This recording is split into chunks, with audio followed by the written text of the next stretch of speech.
Petardi fatti esplodere in barba e divieti all'esterno, ma quello che è peggio è quanto accaduto all'interno, nei bagni della stazione di Piombino Dese, che servono le centinaia di passeggeri che ogni giorno salgono su un treno della linea Venezia-Bassano.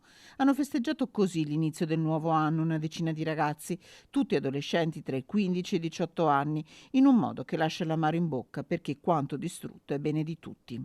Sono dei gruppetti di ragazzi, questo è uno spazio coperto, illuminato, dove chi non sa dove andare magari si può permettere di venire qui per stare in compagnia con gli amici. Certo che a un certo punto alla mezzanotte lì si è scatenato un po' l'inferno, hanno un po' esagerato con i petardi, continuato con danneggiamenti in maniera assolutamente incivile.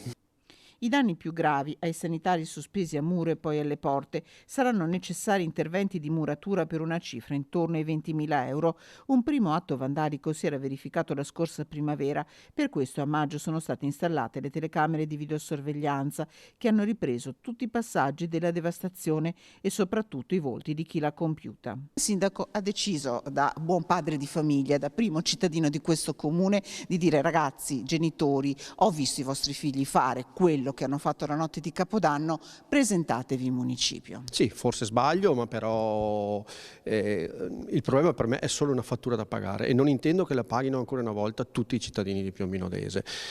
Averli denunciati avrebbe voluto dire rovinargli la fedina, ma ripeto, siamo tutti stati giovani, tutti abbiamo fatto le nostre bravate, le nostre birichinate.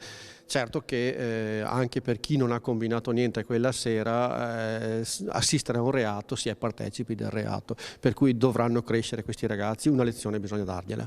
Le immagini dei danni sono già state consegnate ai carabinieri, ma se le famiglie si presenteranno in comune o parleranno con i carabinieri, sarà possibile evitare la denuncia penale per i ragazzi e un procedimento davanti al Tribunale dei minori. Abbiamo tutti gli elementi, tutti, addirittura le marche dei vestiti, le telecamere sono molto chiare e sono quelle che vedete sopra le mie spalle, sopra quelle porte che adesso in questo momento sono state rimosse. C'è tempo fino a fine settimana. Se alcune famiglie già lo hanno contattato, il sindaco torna a lanciare un appello alla nostra telecamera.